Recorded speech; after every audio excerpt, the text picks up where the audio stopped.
Hello and welcome to Beginner's Guide. Let's make sure that oh, it is on.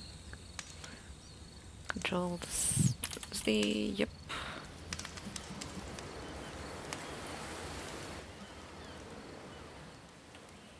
Hi there. Thank you very much for playing The Beginner's Guide. My name is Davey Reedon. I wrote The Stanley Parable, and while that game tells a pretty absurd story, today I'm going to tell you about a series of events that happened between 2008 and 2011. We're going to look at the games made by a friend of mine named Coda. Now, these games mean a lot to me. I met Coda in early 2009 at a time when I was really struggling with some personal stuff, and his work pointed me in a very powerful direction. I found it to be a good reference point for the kinds of creative works that I wanted to make. So just to start you off, this is, I think, the first game he ever made. It's a level for Counter-Strike. You can walk around here, by the way. And mostly it's just Coda learning the basics of building a 3D environment. But what I like is that even though he starts from the simple aesthetic of a desert town, he then scatters these colorful abstract blobs and impossible floating crates around the level.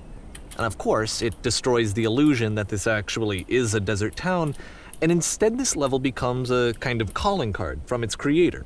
It's like a reminder that this video game was constructed by a real person. And it kind of makes you wonder, what was going through his head as he was building this? This is what I like about all of Coda's games. I mean, not that they're all fascinating as games, but that they are all going to give us access to their creator. I want us to see past the games themselves. I want to get to know who this human being really is. And that's exactly what we're going to do here. So, it's 2008, Coda starts making these games, and he never releases any of them. He doesn't put them onto the internet, he just makes them and then immediately abandons them, and they sit on his computer forever. And I think he really understood this image of himself as a recluse. At one point, he jokingly renamed his computer's recycling bin to Important Games Folder. So, this was just how he worked. He tended to crank them out one after the other without even really pausing to try to understand what he had just made, until suddenly one day, he just stopped. In 2011, that was it. He made his last game, and then he hasn't made another one since.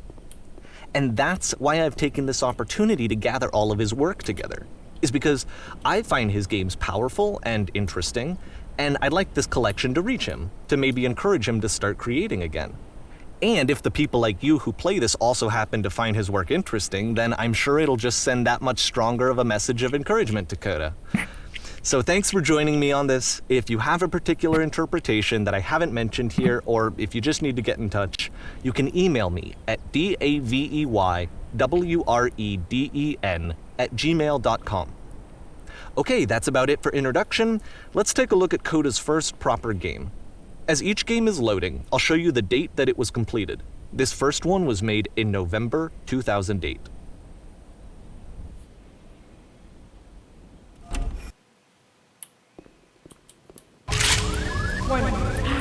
Nice. This game is called Escape from Whisper, and it's one of the more generic games you'll see from Coda.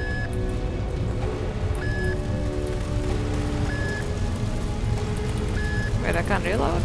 Oh no. Okay, this is cool actually.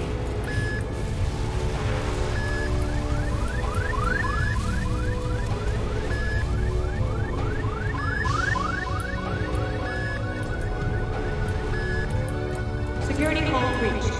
Hostile alien life form inbound. Wait, I don't have ammo. No. It kinda looks like this game was abandoned mid-development. For instance, you have this gun, which you'd think would indicate that there are supposed to be monsters or enemies somewhere, but then clearly there are no enemies anywhere. You can't even reload the gun when you run out of bullets. Yeah. But ultimately we don't really know. Maybe Coda thought that actually it was complete the way that it is. And I think that we should talk about his games for what they are, rather than for what they're not. Enemy force neutralized. Begin ship evacuation.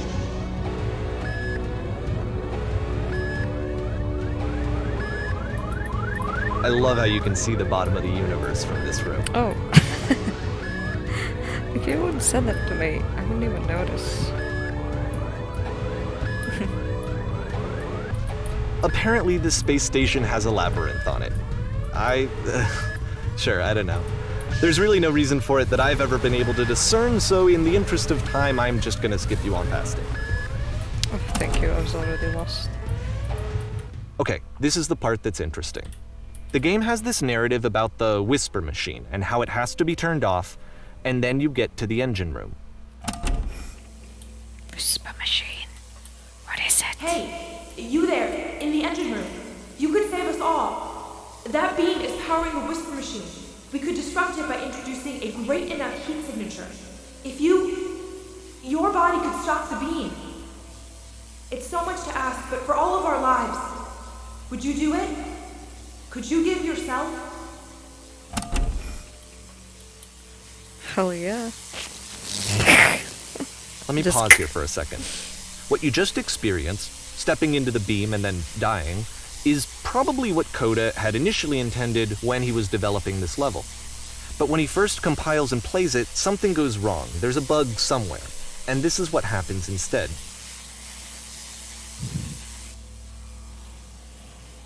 Well. Oh. Dun dun dun. I am God. The beam causes you to start floating. And this is an important moment for him.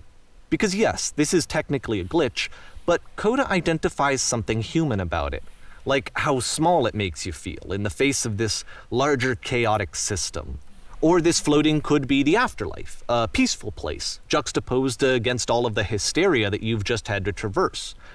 I don't even know. I have no idea what he was thinking, but what's clear is that after making this, something lodges itself in his brain. He wants to do more of these really weird and experimental designs. So he stops work on this and moves on to a stream of tiny little games that go in all sorts of directions. Let's go ahead and take a look at the first game he made after leaving this one behind.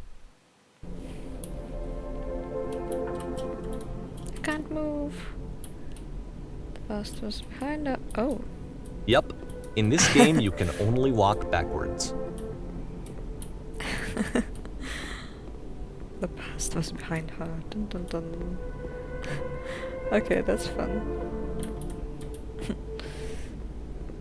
Kinda scary how there are no monsters. So it's a short and relatively minimalist experiment combining motion and narrative. It is less advanced than the previous game, but actually it seems to be more focused, more complete. Coda's trying to give it a unique voice rather than simply basing it on a pre-existing trope.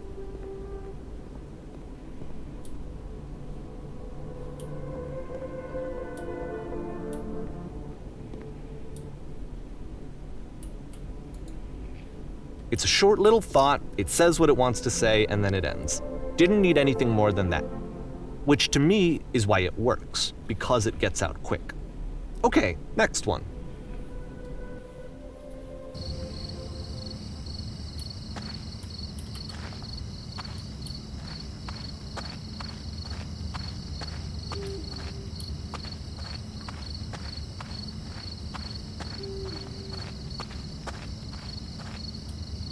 And that's it.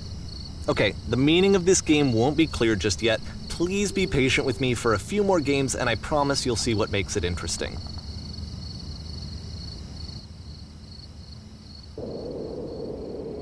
Oftentimes, Coda would put bizarre titles like this one at the start of his games.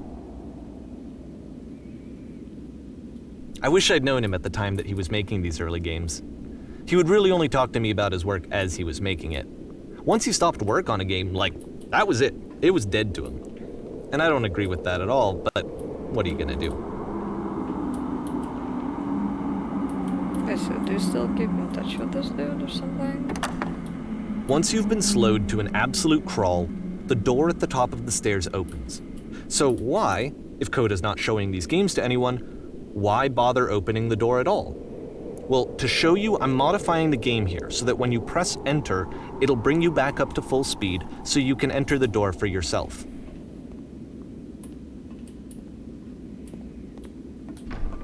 Oh, did this designed? Wait, you walk and talking people down. Symbols and dreams. There's still floating ice. A room that's warm and nice and filled with little ideas for games.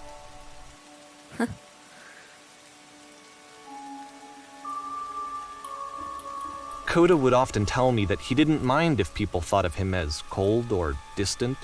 He said that he knew that he was actually a vibrant and compassionate person, but that it takes time to really see that. It can be a very slow climb to get there.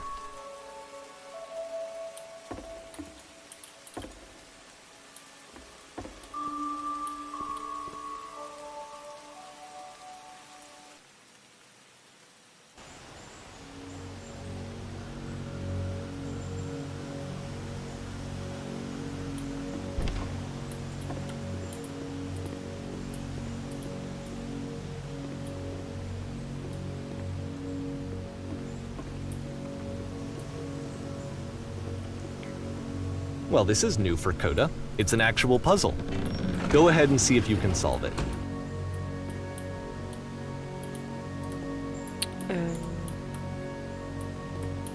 Okay.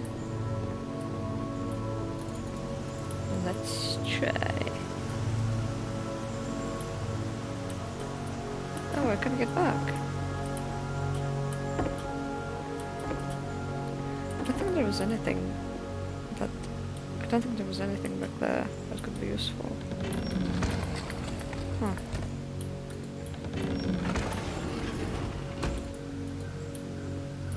Does that... It doesn't open. Is this closed?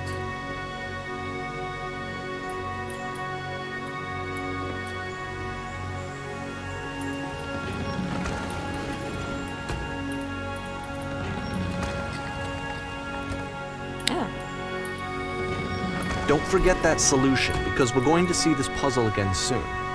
We're gonna see it a lot.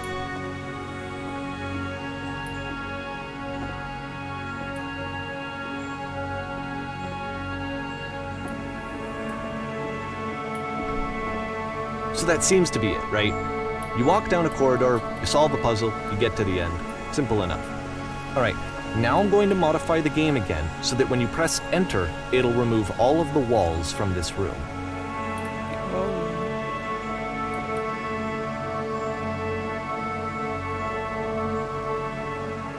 How about that? There was more to it than we had any way of knowing. I actually find it funny that this game comes after the Stairs game, since they essentially convey the opposite idea. So, in the Stairs game, a dull exterior concealed a rich interior. And then, in this level, a dull interior hides this fantastic outer world. Either way, I think that the point is the same, is that most of the time you don't get to know what you're missing, or even that you're missing anything. That's not your role as a player. So if your role here is not to understand, then what is it?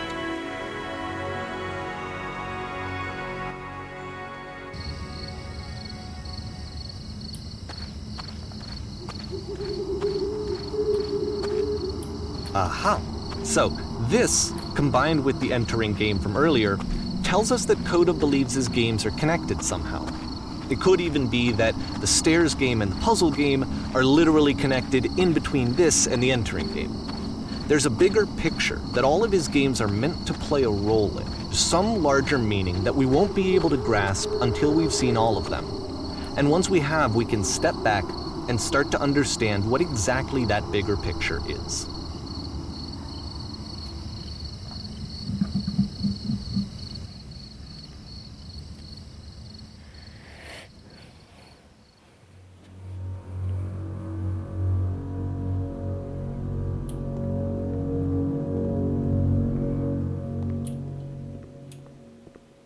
Let's talk about video game development for a second.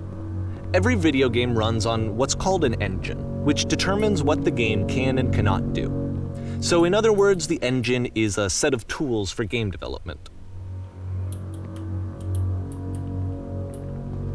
To make all of these games, Coda is using an engine called Source. Like all engines, Source has certain things that it does well, and it has certain things that it does poorly. One of the things that it does very well is boxy linear corridors. That's why so many of Coda's games are set in these large, flat, empty rooms, is just because he's working with what the engine does well. The tools available to the creator shape what kinds of creative work they're going to end up making. You might consider paying attention to the architecture in Coda's games to notice how they seem to stem from an engine that's very good at producing linear, boxy corridors. No fall damage.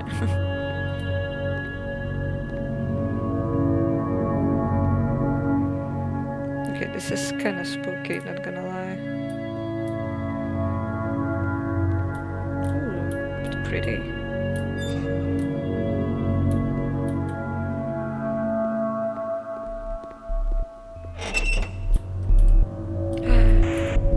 Oh.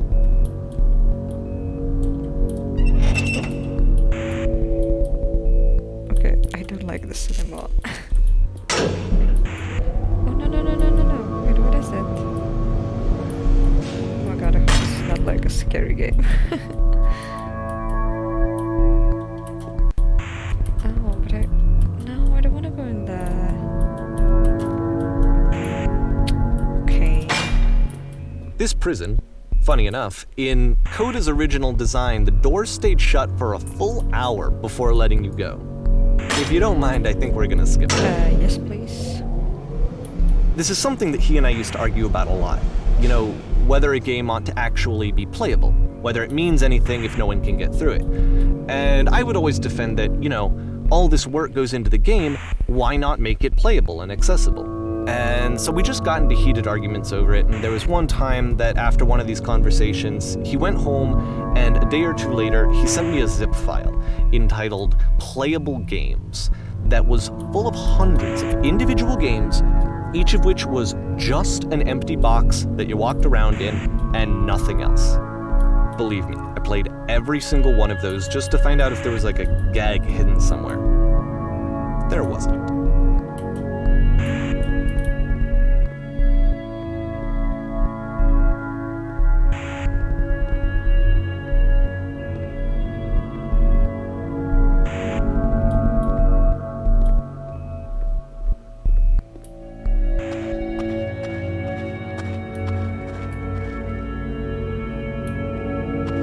It's the puzzle again, with the exact same solution as the last time.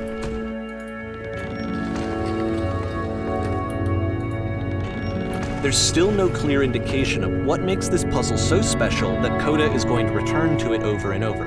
But I promise I'll share with you my interpretation very shortly.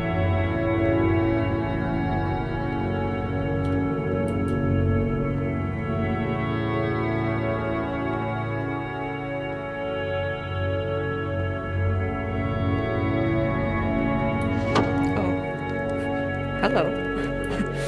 What's this? Here, Coda begins using a kind of dialogue system that he fashioned out of the engine's chat capabilities. Use the 1, 2, 3 buttons on your keyboard to respond. Come from above. What was up there? Colored blocks.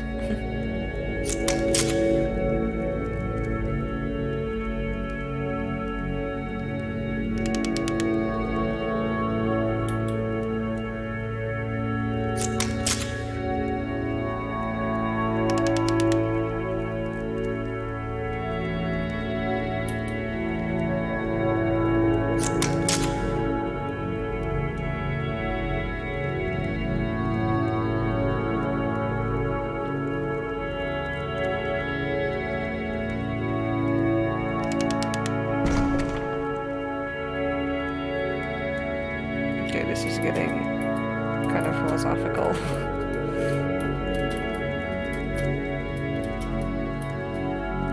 I'm just jumping around. Oh. Oh, it's you again? Oh, you. Huh?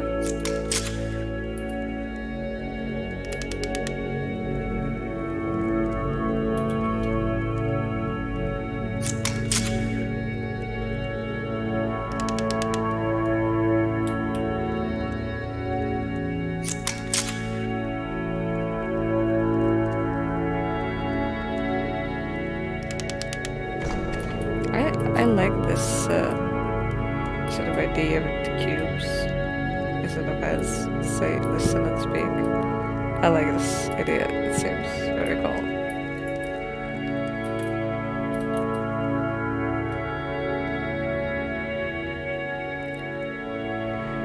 And so we make one last descent down to the final floor of the level.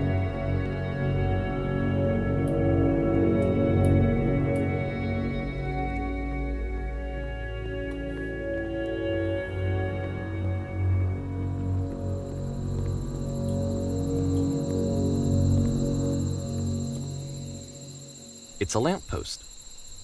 Okay, I can't tell you quite why, but for some reason Coda fixates on this lamppost. It's going to appear at the end of every single one of his games from here on out. I'll tell you what I think. I think that up to this point, he's been making really strange and abstract games with no clear purpose, and maybe you can only float around in that headspace for so long. Because now he wants something to hold on to. He wants a reference point. He wants the work to be leading to something. He wants a destination, which is what this lamppost is. It's a destination. We're going to see it in the work as well. His games are just going to become a lot more cohesive, a lot more fully developed, with more of a clear idea behind them. And as we go, that idea will get clearer and clearer and clearer.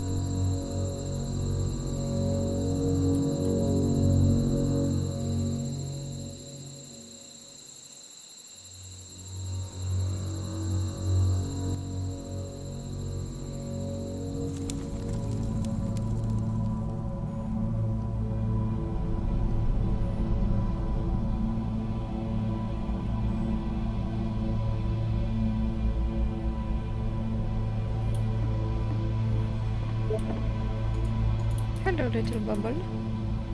Nice room. Not. Rude. Wait, So first off, I'm sure you can deduce this, but this game is not connected to the internet.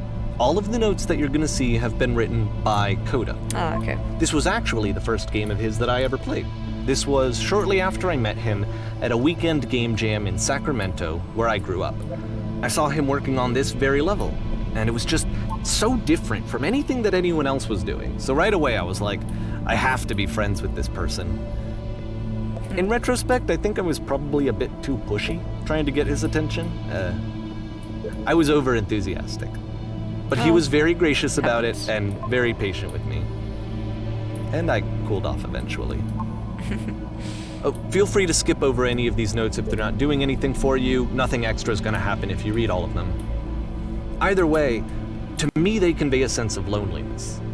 I see this person who's filled with thoughts and feelings and beliefs and has no way to express them except as scattered and unheard voices in a game that wasn't meant to be played.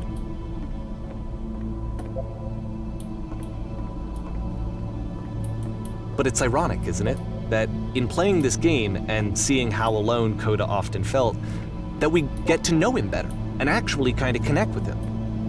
And I have to be honest with you, this idea is really seductive to me, that I could just play someone's game and see the voices in their head and get to know them better and have to do less of the messy in-person socializing. I could just get to know you through your work. I think this is why I always liked Coda's games so much, is because it felt like they let me have that connection. I felt as though he was inviting me personally into his world. And then I feel less lonely too.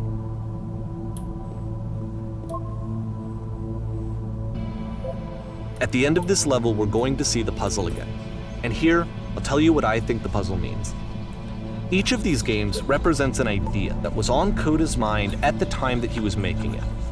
And the puzzle is a way of closing the door on a previous chapter of his life before moving on to the next one. In each of his games, after exploring a theme that, he might find difficult, Coda can then place this puzzle that he knows has a reliable solution, he understands exactly how it works, and so it gives him a simple mechanism for moving on. And because there's this dark area between the doors, a space between spaces, before you move on, you get to pause. Just for a moment, a few seconds to reflect on and let go of the events that led you here. To step back and connect the pieces together. To grasp at that elusive bigger picture.